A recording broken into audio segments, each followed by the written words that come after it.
आज से कुछ साल पहले YouTube पे कुछ ऐसे यूट्यूबर्स हुआ करते थे जिसको आपने कभी न कभी जरूर देखा होगा, जैसे कि ये लड़का। यार देखो, आप क्या कर सकते हो कि देखो बहुत कम चीज़ें होती है जो आप कॉलेज ले जाते हो, राइट? बुक्स और सब तो आप किस में ले रहे हो? बैग में। तो देखो बहुत सारे लोग ये मिस्टेक करते हैं कि बैग वो जो स्कूल में ले जाते थे वही बैग ले जाते हैं। आप ये मत करो, आप थोड़ी मैच्योर बैग ले जाओ, थोड़ी स्पोर्टी बैग ले जाओ। देखो एंड फिर ये कैरी मिनाटी की मेरे सिस्टर। बाल लड़कियों जैसे नहीं है। मैंने मेरे बाल यहाँ से लेकर 3 साइड से टकला होते हुए कटा है। मैंने मेरे बाल एक अच्छे रीजन के लिए कटवाए थे। मेरे सारे कटे हुए बाल मैंने कैंसर केयर में डोनेट किए थे। बट तुम में से किसी को उसके बारे में फर्क नहीं पड़ता है। तुम्हें तो सिर्फ गालियां देने आती है और बंदे को जज करना आता है उसके बालों से। लेकिन ये लोग अभी कहाँ हैं, क्या कर रहे हैं, किसी को नहीं पता। अब जिन यूट्यूबर्स की हम बात कर रहे हैं उनमें सबसे पहला नाम आता है वैभव वोरा का, जो 2019 में एक छोटे से वीडियो की वजह से अचानक पूरे इंटरनेट पर वायरल हो गया था। अब अगर आप 2019 के समय से सोशल मीडिया पे हो तो आपको ये याद ही होगा कि उस वक्त टिकटॉक अपने पीक पर था। हर कोई टिकटॉक वीडियो बना रहा था और हर कोई बस एक ही चीज चाहता था और वो था वायरल होना। उसी समय गुजरात का एक 17 साल का लड़का वैभव वोरा अपने टिकटॉक अकाउंट पर एक वीडियो अपलोड करता है, जिस वीडियो का टाइटल था कॉलेज में अट्रैक्टिव कैसे दिखे। अब वीडियो देखने में तो काफी सिंपल था, लेकिन उस वीडियो में वैभव ने लोगों को एक खास टिप दी। उसने कहा कॉलेज जाते समय मैच्योर बैग कैरी करो। वीडियो में उसने एक सिंपल सा लेदर बैग दिखाया और बोला कि अगर आप ऐसा बैग लेकर कॉलेज जाओगे तो आप ज्यादा मैच्योर और क्लासी लगोगे। बस फिर क्या था, इंटरनेट को एक नया मीम मटेरियल मिल गया, जिसके बाद देखते ही देखते वो वीडियो हर जगह फैल गया। लेकिन लोग उनके एडवाइस को सीरियसली लेने के बजाय उस पर मीम बनाने शुरू कर दिए। और अगर आप 2019 के समय सोशल मीडिया पर एक्टिव थे तो आपको पता ही होगा कि मैच्योर बैग फ्रेज कितना वायरल हुआ था। कुछ समय के लिए तो ऐसा लग रहा था जैसे पूरे इंटरनेट पर बस यही लाइन घूम रही हो। लेकिन जब वैभव को पता चला कि उसका वीडियो वायरल हो चुका है तो ऑब्वियसली उनकी लाइफ अचानक बदल गई। इस मीम के वजह से उन्हें काफी फेम मिला। हाँ, ये अलग बात है कि उसी फेम के साथ उन्हें काफी ट्रोलिंग भी झेलनी पड़ी। लेकिन फिर भी एक छोटी सी टिकटॉक वीडियो की वजह से वैभव पूरे इंटरनेट पर पहचान बना चुका था। लेकिन इसके बाद चीजें धीरे धीरे बदलने लगी। वैभव ने बाद में यूट्यूब पर लाइफ ऑफ वी नाम से चैनल शुरू किया, जहां उसने 2020 से 2021 के बीच कुछ वीडियोस अपलोड भी किए। लेकिन फिर अचानक 2021 के बाद उनके चैनल पर सब कुछ बंद हो गया और यहीं से लोग सोचने लगे कि आखिर वैभव वोरा के साथ हुआ क्या। हालांकि एक अच्छी बात है कि आज के समय वैभव अभी भी गुजरात के सूरत में रहता है और फिलहाल वो अपनी नॉर्मल लाइफ जी रहा है। और सोशल मीडिया की बात करें तो वो अभी के टाइम पे इंटरनेट पे एक्टिव नहीं है। लेकिन मल्लिका का तो पूरा यूट्यूब कैरियर ही खत्म हो गया था। अब ये मत कहना कि आप इन्हें नहीं जानते हैं, क्योंकि अगर आप कैरी मिनाटी को पुराने समय से फॉलो करते आ रहे हो तो मल्लिका का नाम तो आपने जरूर सुना होगा। दरअसल मल्लिका भी पहले यूट्यूब रोस्टिंग कम्युनिटी का हिस्सा हुआ करती थी। उन्होंने 2014 के आसपास अपना यूट्यूब जर्नी शुरू किया था और उस समय उनकी उम्र सिर्फ 15 साल थी। अब देखो, उस टाइम पे कैरी मिनाटी जैसे क्रिएटर रोस्ट वीडियोस बनाकर काफी तेजी से पॉपुलर हो रहे थे, जिनको देखकर ही मल्लिका ने भी सोचा था कि वो भी इसी टाइप का कंटेंट बनाएगी। और फिर इसी वजह से उन्होंने अपना पहला लॉन्ग वीडियो बनाया ढिंचक पूजा पर। इस वीडियो में उन्होंने ढिंचक पूजा के गानों को रोस्ट किया था और सरप्राइजिंगली यही वीडियो उनकी पहचान बन गया, क्योंकि उस रोस्ट के बाद मल्लिका धीरे धीरे इंटरनेट पर पॉपुलर होने लगी। लेकिन उनकी पॉपुलैरिटी और भी ज्यादा बढ़ गई जब कुछ बड़े रोस्टर ने भी उन्हें रोस्ट करना शुरू कर दिया, लाइक कैरी मिनाटी, गरीब और बकचोद बाबा जी। इन लोगों ने मल्लिका पर रोस्ट वीडियोस बनाए, जिसके वजह से लोग उन्हें और ज्यादा जानने लगे। और आज अगर आप उनका चैनल देखोगे तो वहाँ 2 लाख से ज्यादा सब्सक्राइबर मिल जाएंगे और इंस्टाग्राम पर भी उनके लगभग 3 लाख से ज्यादा फॉलोवर्स हैं। लेकिन फिर एक समय ऐसा आया जब मल्लिका अचानक इंटरनेट से पूरी तरह गायब हो गई। असल में 2017 के आसपास ढिंचक पूजा रोस्ट के बाद उन्हें काफी फेम मिला था, लेकिन उस फेम के साथ साथ उन्हें बहुत ही ज्यादा ट्रोलिंग और हेट भी झेलना पड़ा। कई यूट्यूब चैनल्स ने उन्हें रोस्ट किया, जिसके वजह से उनके कमेंट सेक्शन में नेगेटिव कमेंट्स की भरमार हो गई। और जैसा कि मैंने आपको बताया, उस समय उनकी उम्र सिर्फ 15 साल थी, तो इतनी छोटी उम्र में इतनी ज्यादा नेगेटिविटी को हैंडल करना आसान नहीं था। जिसके बाद धीरे धीरे ऑनलाइन हेट और स्टडीज के प्रेशर की वजह से मल्लिका काफी डिप्रेस्ड हो गई और फिर उन्होंने फैसला लिया कि वो अपना यूट्यूब चैनल छोड़ देगी।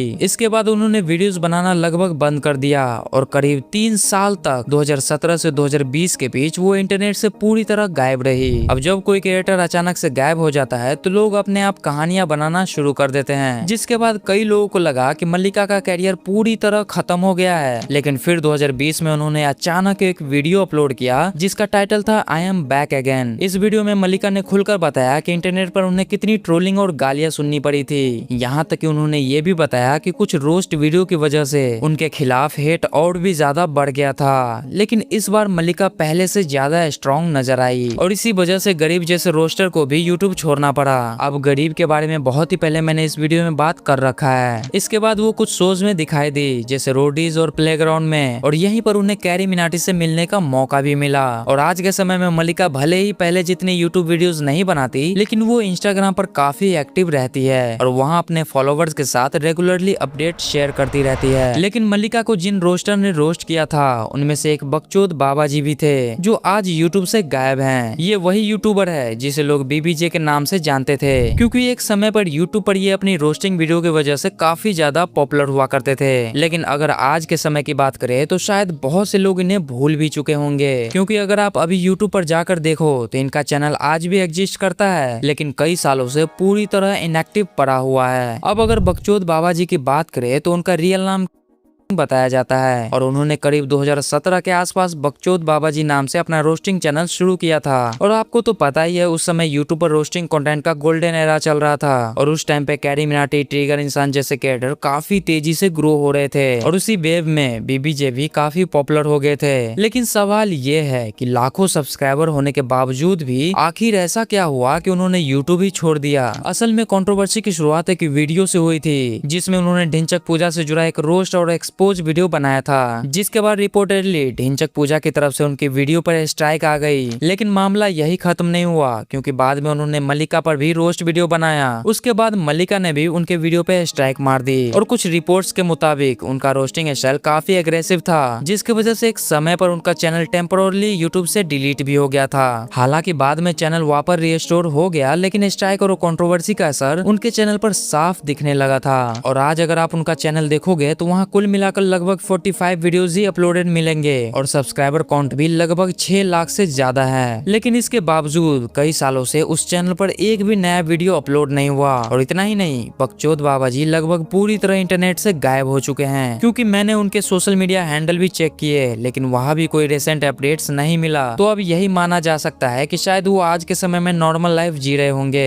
या फिर कहीं जॉब या किसी दूसरे काम में बिजी होंगे। लेकिन एक और कैरेक्टर थी जो कैरी मिनाटी के रोस्ट वीडियो का विक्टिम भी बन चुकी थी, परदेसी गर्ल। ये एक ऐसी यूट्यूबर थी जो ऑस्ट्रेलिया में रहकर इंडियन वीडियोस पर रिएक्शन दिया करती थी। स्पेशली वो अक्सर बीबी के वाइन्स के वीडियोस पर रिएक्शन देती थी और इसी वजह से धीरे धीरे उनका चैनल इंडियन ऑडियंस के बीच काफी पॉपुलर होने लगा। लेकिन अगर आज के समय में आप यूट्यूब पर परदेसी गर्ल सर्च करोगे तो शायद आपको उनके वीडियोस भी मुश्किल से मिलेंगे। तो आखिर परदेसी गर्ल के साथ हुआ क्या था? दरअसल परदेसी गर्ल का रियल नाम फाल्गुनी ठक्कर है और वो ऑस्ट्रेलिया में रहती थी, लेकिन उनका कंटेंट मेनली इंडियन ऑडियंस के लिए ही होता था, क्योंकि जाहिर सी बात है अगर आप इंडियन वीडियोस पे रिएक्शन दे रहे हो तो ऑडियंस भी ज्यादातर इंडियन ही होगी। अब मैं भी क्या बोल रहा हूँ। वैसे उनका कंटेंट काफी सिंपल था और वो बस कैमरा के सामने बैठकर वीडियोस देखती थी और रिएक्शन देती थी। लेकिन इसी सिंपल फॉर्मेट की वजह से उनके वीडियोस इंडियन ऑडियंस में काफी वायरल होने लगे, जिसके बाद धीरे धीरे उनके चैनल पर 3 लाख से ज्यादा सब्सक्राइबर भी हो गए। एंड यहाँ तक कि एक समय पर वो इंडियन यूट्यूब के पॉपुलर रिएक्शन क्रिएटर में गिनी जाने लगी। लेकिन यूट्यूब पर पॉपुलैरिटी के साथ क्रिटिसिज्म भी आता है, वो तो आप जानते ही हो। और परदेसी गर्ल के साथ भी कुछ ऐसा ही हुआ। लगभग 2018 से 2019 के आसपास कई क्रिएटर्स ने उनके कंटेंट को क्रिंज कहना शुरू कर दिया था और उसी समय कैरिन ने भी उसे रोस्ट कर दिया, जिसके बाद सिचुएशन पूरी तरह बदल गई। अब लोग उनके रिएक्शन स्टाइल को ओवर एक्टिंग और फेक रिएक्शन कहने लगे और धीरे धीरे उन्हें इंटरनेट पर काफी ज्यादा हेट मिलने लगा। अब देखो कि जो भी ऑडियंस ने पहले उनके वीडियोस एंजॉय किए थे, वही ऑडियंस अब उन्हें क्रिंज क्रिएटर कहने लगे। लेकिन सिचुएशन तब और खराब हो गई जब परदेसी गर्ल ने 42 मिनट्स का लॉन्ग वीडियो अपलोड किया, जिसमें उन्होंने अपने हेटर्स को जवाब देने की कोशिश की। लेकिन अनफॉर्चुनेटली ये मूव उनके लिए उल्टा पड़ गया, क्योंकि लोगों ने उस वीडियो को भी और ज्यादा ट्रोल करना शुरू कर दिया था, जिसके बाद धीरे धीरे उनके चैनल के व्यूज और सपोर्ट्स दोनों कम होने लगे। क्योंकि लगातार ट्रोलिंग और बैकलैश की वजह से फाल्गुनी ठक्कर काफी प्रेशर में आ गई थी। कुछ रिपोर्ट्स के मुताबिक इस सिचुएशन का मेंटल इम्पैक्ट भी उन पर पड़ा। इसके बाद उन्होंने धीरे धीरे वीडियोस अपलोड अपलोड करने कम कर दिए। और आज अगर आप परदेसी गर्ल नाम से यूट्यूब पर सर्च करोगे तो उनका चैनल तो मिलेगा, लेकिन उसका नाम बदलकर फाल्गुनी ठक्कर कर दिया गया है। अब इसके बाद कुछ समय तक उन्होंने ब्लॉगिंग और पर्सनल कंटेंट भी ट्राई किया, लेकिन वो भी ज्यादा समय तक नहीं चला और फिर परदेसी गर्ल धीरे धीरे इंटरनेट से गायब हो गई। अब आप लोगों को ये क्रिएटर याद था कि नहीं, कमेंट में बता देना। लेकिन कहानी यही खत्म नहीं होती, क्योंकि ऐसे यूट्यूबर्स के डाउनफॉल के ऊपर मैंने पूरी की पूरी प्लेलिस्ट ही रेडी कर रखा है, तो यहीं पे आ रहा होगा। मैं आपसे उसी वीडियो में मिलूंगा, तब तक के लिए बाय बाय।